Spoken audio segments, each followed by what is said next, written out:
اب اس کو 3 گھنٹے ہو گئے ہیں مگر کوئی اعلامیہ نہیں آیا. ہمیں شروع میں بتایا گیا تھا کہ فوری طور پہ کوئی اعلامیہ آئے گا, مگر اس کے ساتھ ہی اب یہ غیر سرکاری طور پہ غیر تصدیق کی خبریں چل رہی ہیں کہ یہ اب فل کورٹ دوبارہ ہوگا کل, اور کل ممکنہ طور پہ غیر تصدیق غیر سرکاری طور پہ پرائم منسٹر, وزیر قانون اور اٹارنی جنرل جو ہیں وہ چیف جسٹس سے ملیں گے. یہ اس پس منظر میں ظاہر ہے کہ اس ملاقات کی خبریں آئی ہیں, لیکن فی الحال کوئی اعلامیہ نہیں آئی. سرکاری طور پہ ہم یہ کہہ سکتے ہیں بہت ہی ظاہر ہے کہ بہت ہی سینسٹیو معاملہ ہے اس وقت پورے پاکستان میں, ظاہر اسی کا ذکر ہے. اب تک کی صورتحال پہ آپ کیا کہیں گے؟ ہاں, بسم اللہ الرحمن الرحیم. دیکھیے, پہلی تو بات میں ان 6 ججوں کو سلام پیش کرنا چاہتا ہوں جس نے ان بات کو اجاگر کیا. یہ ہم ساری باتیں جانتے تھے یہ ہوتی ہیں اور ہو رہی تھیں اور لگاتار ہو رہی تھیں, لیکن کم از کم ان 6 ججوں نے اس کو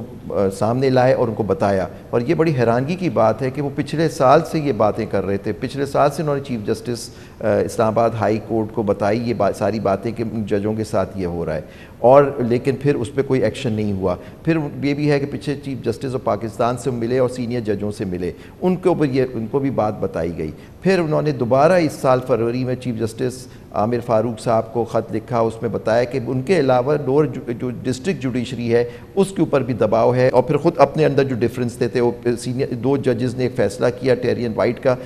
میجورٹی فیصلہ, اور چیف جسٹس صاحب اس میں مائنورٹی میں تھے. اس کے ساتھ جو ہوا وہ بھی ہم سب نے دیکھا. تو یہ باتیں اگر پچھلے سال سے بتائی جا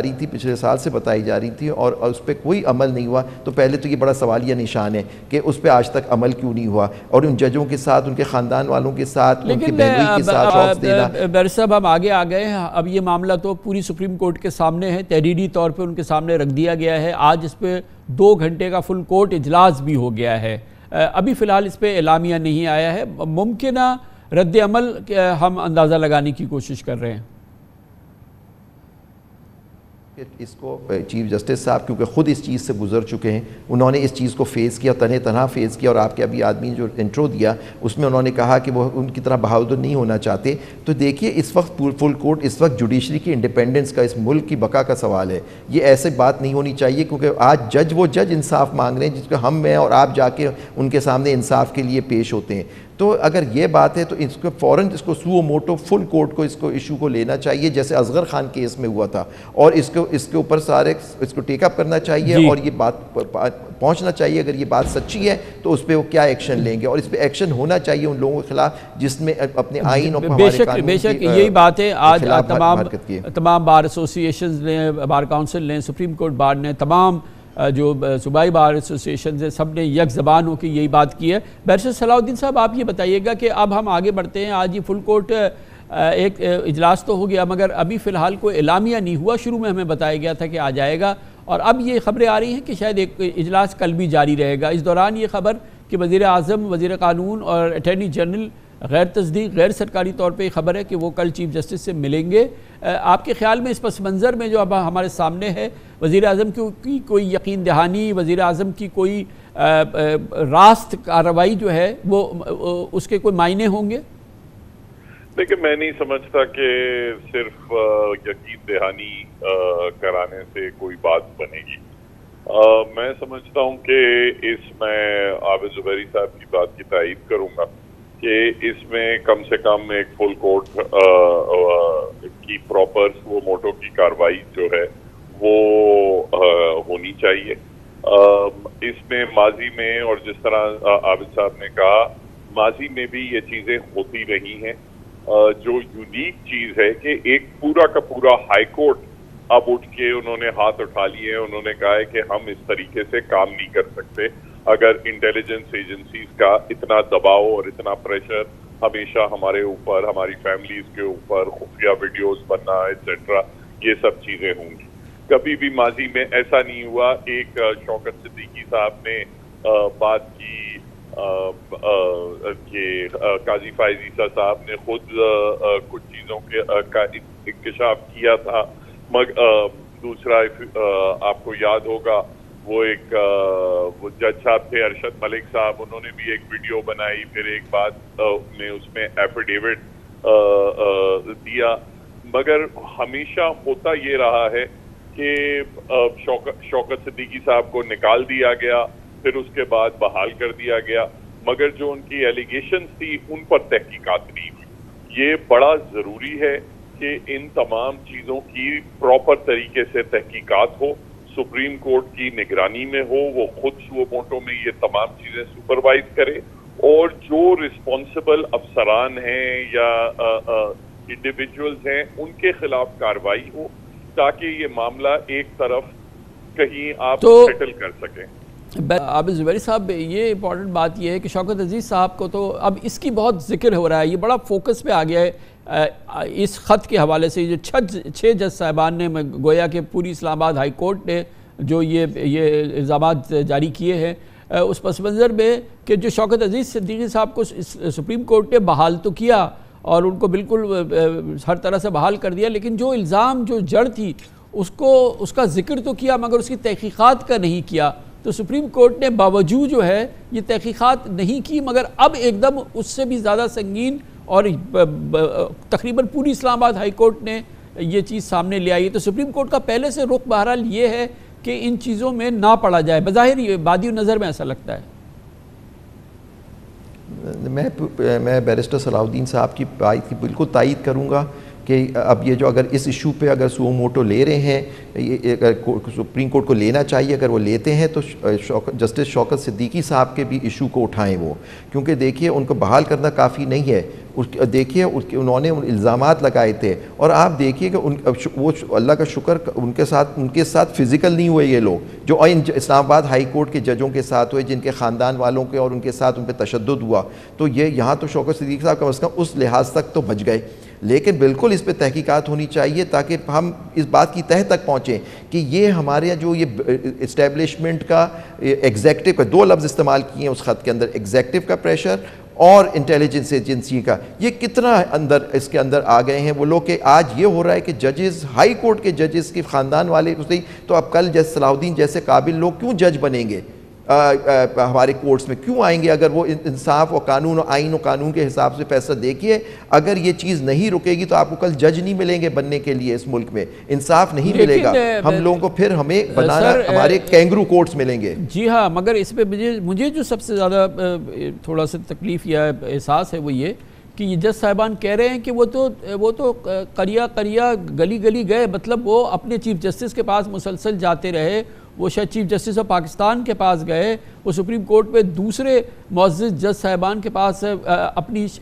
اس کیفیت کو بیان کرنے گئے، مگر اس کو اگنور کیا گیا، اور خود ان کے جو سب سے امپورٹنٹ ان کے لیے تو ان کے چیف جسٹس ہیں، اور ان کے بظاہر اس خط میں لگ رہا ہے کہ ان کے ساتھ وہ مسلسل انگیج تھے، اور وہ چیف جسٹس صاحب نے بہرحال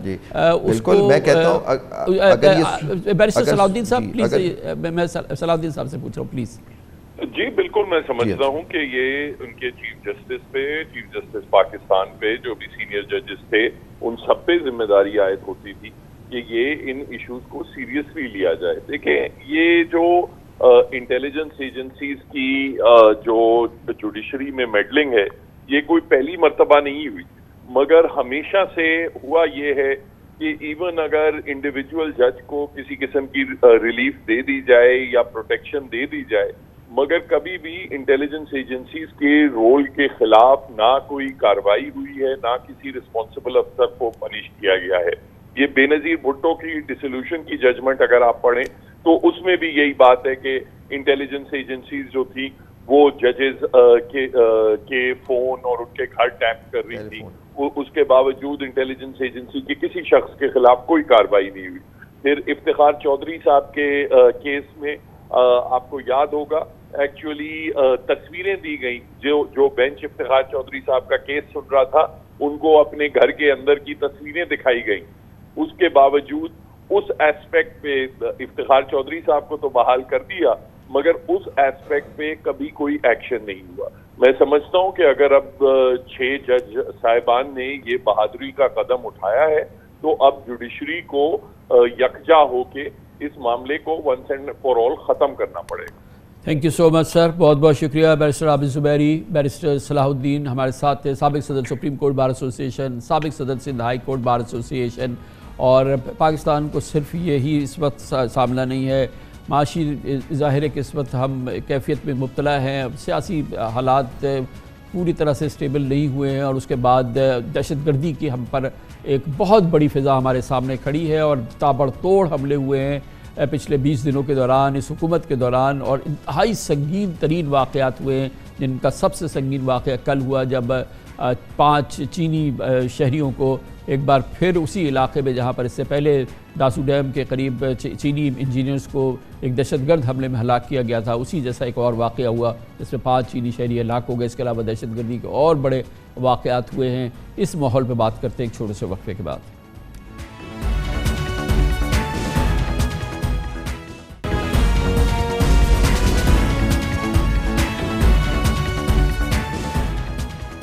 ویلکم بیک۔ پاکستان میں دہشت گردی اب ملک کی بقا کا مسئلہ بنتی جا رہی ہے۔ پاکستان کا معاشی استحکام ملک میں امن و امان کی صورتحال سے جڑا ہے اور دہشت گرد اسے تباہ کرنے پہ تلے ہیں۔ دہشت گرد ملک میں کام کرنے والے چینی شہری، سیکیورٹی اہلکاروں اور حساس تنصیبات پر تابڑ توڑ حملے کر رہے ہیں۔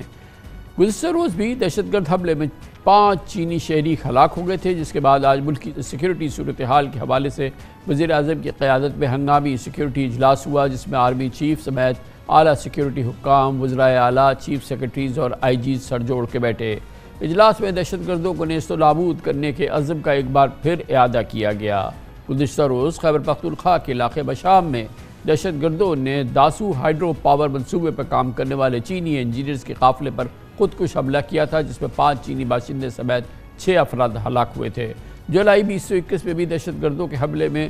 واسو ڈیم پہ کام کرنے والے 9 چینی انجینئر سمیت 13 افراد ہلاک ہو گئے تھے، جس کے بعد کئی ماہ تک اس منصوبے پر کام بند ہو گیا تھا۔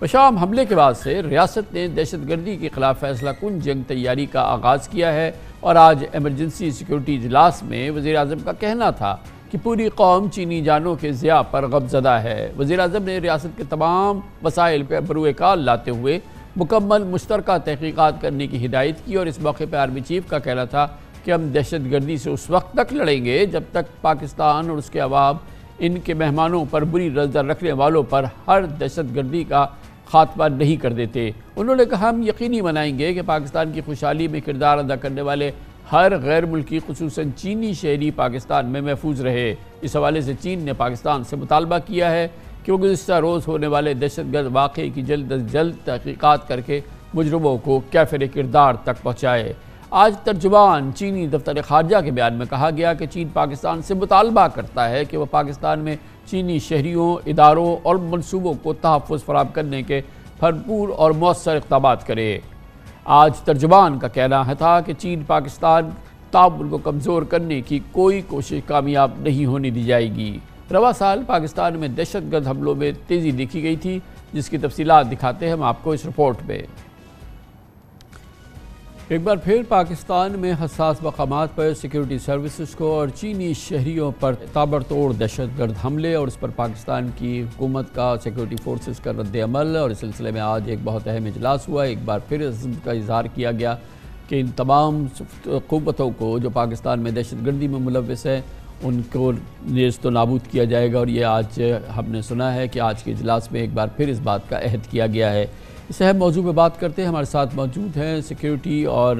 ان تمام امور کے ماہر امتیاز گل صاحب، جو ڈائریکٹر بھی ہیں centre for research and security studies کے، اور ہمارے ساتھ پاکستان کے ممتاز سینئر صحافی اعزاز سید بھی موجود ہیں۔ پہلے امتیاز گل صاحب آپ یہ بتائیے گا کہ واقعات دہشت گردی کے تو ظاہر ہے کہ پچھلے ہم 1 سال کے دوران دیکھ رہے ہیں کہ پچھلے 10 سال کے ریکارڈ ٹوٹ گئے ایک ساتھ جو دہشت گردی کے واقعات ہوئے، لیکن گزشتہ چند ہفتوں کے دوران پچھلے چند ہفتوں کے دوران جو ہے یہ اتنے فروشس، اتنے خطرناک حملے جو ہیں اور اتنے پریسائز حملے، چاہے وہ گوادر پورٹ اتھارٹی ہو، چاہے وہ جو ہماری آرمی کے لوگ ہیں، سینئر لیول لوگ ہیں، ان کو نشانہ بنانا، پھر نیول بیس کو نشانہ بنانا، پھر اس کے علاوہ ان تمام چیزوں میں ہم دیکھ رہے ہیں، پھر یہ چائنیز سٹیزنز کو نشانہ بنانا بڑے فروشس ہے اور بہت ہی کوارڈینیٹڈ ہیں، اور کے پی میں بھی اور بلوچستان میں بھی ایک ساتھ ہوئے ہیں۔ کچھ نہ کچھ تو اس کا بیک گراؤنڈ ہے جس نے اس کو ٹریگر کیا اس کیفیت کو۔ دیکھیں کامران، اس میں صرف اس سال اب تک، یعنی آج 27 مارچ ہے، کم از کم 238 حملے ہوئے ہیں دہشت گردی کے بلوچستان خیبر پختونخوا میں۔ جو ہماری اوپن سورس انفارمیشن ہے، اس میں کم از کم 422 شہادتیں ہوئی ہیں زیادہ تر اس میں فوجی بھی ہیں, اس میں ملیٹنٹس بھی مارے گئے ہیں. اور اس کے دو پہلو ہیں. ایک یہ کہ ہماری سیکیورٹی فورسز مسلسل اس کا نشانہ ہیں, چاہے پولیس ہے چاہے ملٹری ہے. دوسری طرف چینیوں کے خلاف اب تک وہ پروجیکٹ جہاں پہ چین سے تعلق رکھنے والے حکام, ورکرز, انجینئرز کام کر رہے ہیں, پاکستان میں گزشتہ 5 برسوں کے دوران کم از کم 33 حملے ان کے خلاف ہوئے ہیں. تو اس سے اگر آپ نے نتیجہ اخذ کرنا ہے وہ یہی ہے کہ جس طرح مجید بریگیڈ اور ETIM والے, جس کو اسلامک ترکستان پارٹی بھی اس وقت اب کہا جاتا ہے, اور بلوچستان لبریشن فرنٹ, انہوں نے تو بار بار یہ کہا ہے کہ چین, بلکہ سندھو دیش ریپبلکن آرمی کا بھی تازہ ترین 2 دن پہلے بیان آیا کہ چین کو پاکستان سے وڈرا کر دینا چاہیے, جو اپنے منافع کی خاطر یہاں آئے ہوئے انہیں اپنے پروجیکٹ بند کر دینے چاہیے. تو جو پراکسی ٹر جو اعلی کار ہیں دہشت گردی کے, ان کو اگر آپ دیکھیے تو یہ تمام وہی انسٹرومنٹس ہیں, اور بار بار ایک طرف چینیوں کو, چینی ورکرز کو ٹارگٹ کر رہے ہیں, دوسری طرف پاکستان کی سیکیورٹی اچھا صاحب یہ بتائیے گا کہ یہ تمام جو واقعات جو ابھی ہم بالکل موسٹ ریسنٹ واقعات کی بات کر رہے ہیں, جس کا کہ ابھی ہم نے ذکر بھی کیا, یہ تمام گزشتہ 2-3 ہفتوں کے دوران ہوئے ہیں, یعنی کہ اس حکومت کی آمد کے بعد کے یہ تمام واقعات ہیں. کیا اس پر کیفیت ہے خود اسلام آباد میں, وزیر اعظم کے دفتر میں, راولپنڈی میں, کیونکہ بہرحال چائنیز اٹیک, پھر سینئر آرمی آفیسر ایک لیفٹیننٹ کرنل کی شہادت ہوئی, ان کے ساتھ ایک بڑے جوان ہمارے کیپٹن کی شہادت ہوئی, اور پھر یہ گوادر پورٹ اتھارٹی پہ حملہ, پھر نیول بیس پہ حملہ, یہ سب ملا کے اس بہت ہی بڑی ایک یہ ڈیولپمنٹ لگتی ہے.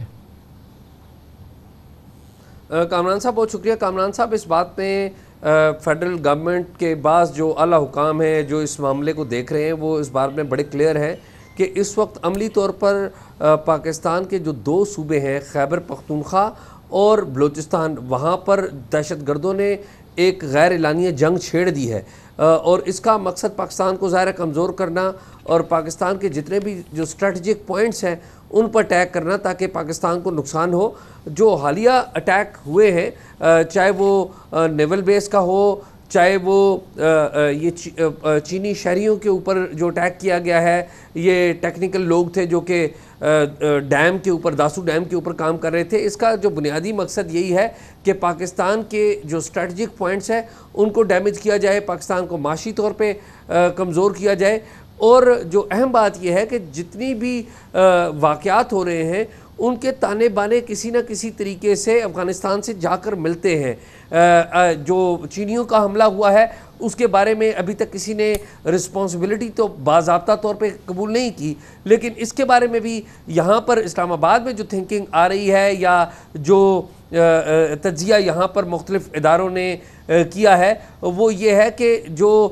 بلوچستان میں چند عناصر ہیں جو علیحدگی پسند عناصر ہیں وہ بھی افغانستان میں چھپے ہوئے ہیں, اور انہوں نے ایک کولیبریشن ضرور بنایا ہے ان TTP عناصر کے ساتھ جو پاکستان کے ساتھ جنگ کر رہے ہیں, اور یہ واقعہ بھی شاید اسی کا نتیجہ ہے. تو امتیاز گل صاحب, یہ افغانستان کی صورتحال جب سے افغانستان میں حکومت کی تبدیلی ہوئی ہے اس کے کچھ عرصے کے بعد سے جو خرابی آتی جا رہی ہے, اور پچھلے دنوں ہم نے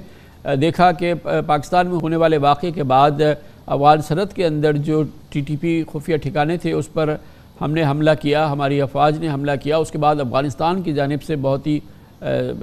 سخت قسم کا رد عمل سامنے آیا تھا, کم از کم زبانی صورت پہ, اور بڑے سیریس کانسیکوینسز کی دھمکی دی تھی. افغانستان میں اور پاکستان کے درمیان خراب تعلقات کتنے اس کی وجہ ہیں جو ہم دہشت گردی میں ایک بڑی سرج دیکھ رہے ہیں؟ جی, وہ تو اس وقت بنیادی مسئلہ افغان طالبان کا ہے, ان سے بار بار پاکستان نے درخواست کی ہے, لیکن دونوں ملکوں کے تعلقات ایک لحاظ سے جمود کا شکار محض اس وجہ سے ہوئے ہیں کہ افغان طالبان بڑے شدید گریزاں ہیں. TTP یا ISKP کے خلاف تو وہ لڑ رہے ہیں, لیکن TTP اور احرار الہند جیسے گروپوں کے خلاف وہ کوئی براہ راست ایکشن لینے سے انکار کر رہے ہیں, گریزاں ہیں, کیونکہ ان کا خیال ہے کہ جہاد میں یہ ان کے ساتھ رہے ہیں, اور چونکہ ان کو یہ ٹھکانے, یہ پناہ گاہیں وہاں پہ حاصل ہیں, اس کی وجہ سے ان کی حوصلہ افزائی ہوئی. گزشتہ سال تو ریکارڈ دہشت گردی کے واقعات تھے جو TTP نے کلیم بھی کیے تھے. تو ایک میرا خیال ہے کہ افغان طالبان کو اس حوالے سے ضرور غور کرنا ہوگا، کیونکہ یہ نہیں ہو سکتا کہ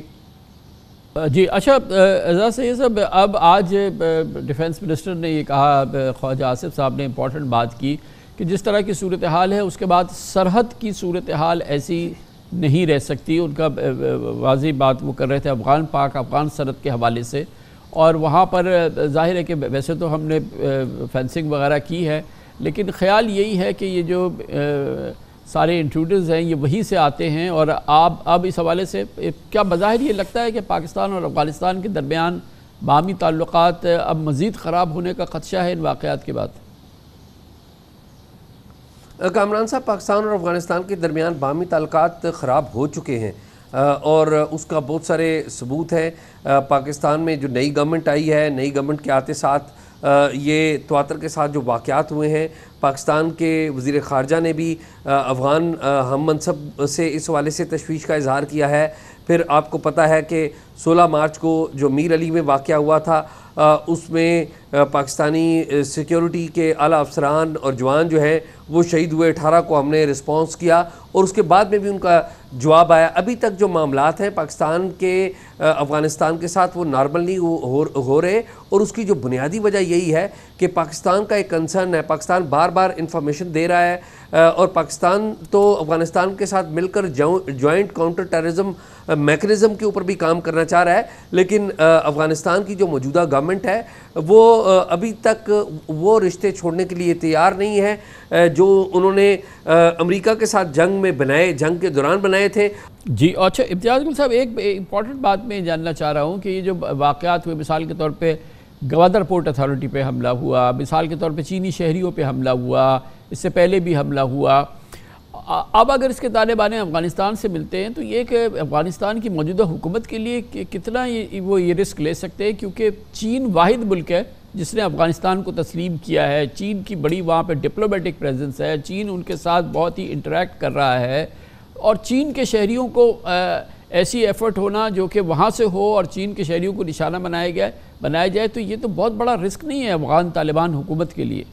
جی بلا شبہ کامران، یہ افغان حکومت کے لیے ایک بہت بڑا امتحان ہے، کیونکہ چین نے ان کو ہر حالت میں سپورٹ کیا ہے، ہر لحاظ سے ان کو مالی امداد بھی فراہم کی ہے، اور اس مرتبہ اگر وہ چین کی بات بھی نہیں سنتے تو اس کا پھر مطلب ہے کہ وہ خود کو بالکل ایک خول کے اندر بند کرتے چلے جا رہے ہیں، اور ان کے چین کے ساتھ تعلقات کی کبھی وہی حالت ہوگی جو اس وقت پاکستان کے ساتھ حالات کی ہے. لیکن میں تھوڑا سا کوشن یہ بھی کرنا چاہوں گا کہ ہمیں ہر معاملہ افغانستان کی طرف ان کے اوپر نہیں ڈال دینا چاہیے. اس میں کچھ ہماری اپنی بھی کمزوریاں ہیں جس کی وجہ سے یہ حملے ہوتے ہیں، کو موقع ملتا ہے وہ اسٹرائک کرتے ہیں. یہ بتائیے گا کہ کچھ یہ بھی سینس ہے، کوئی انٹروسپیکشن ہے ہمارے ہاں ہماری گورنمنٹ کے اندر کہ ایک کے بعد ایک فیلئر ہونا، خاص طور پہ چین کے حوالے سے؟ چینی شہریاں تو ہمارے لیے نمبر 1 پرائرٹی ہے، ان کو پروٹیکٹ کرنا، اور اسی جگہ پہ وہ ایک واقعہ پھر ہو جانا،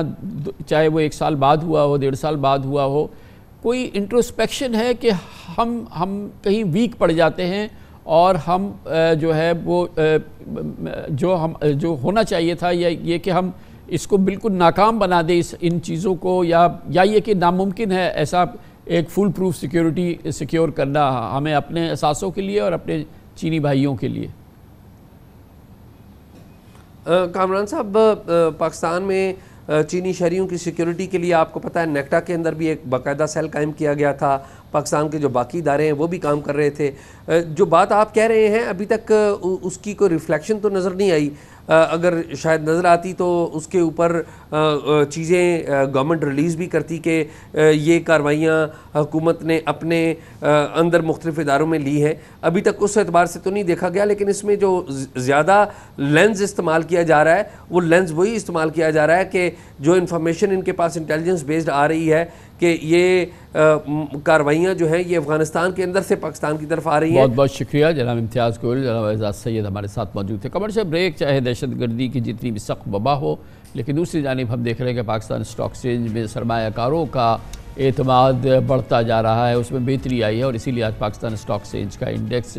شاید تاریخ کی بلند ترین سطح پر پہنچا ہے. اس کی بات کرتے ہیں چھوٹے سے وقفے کے بعد.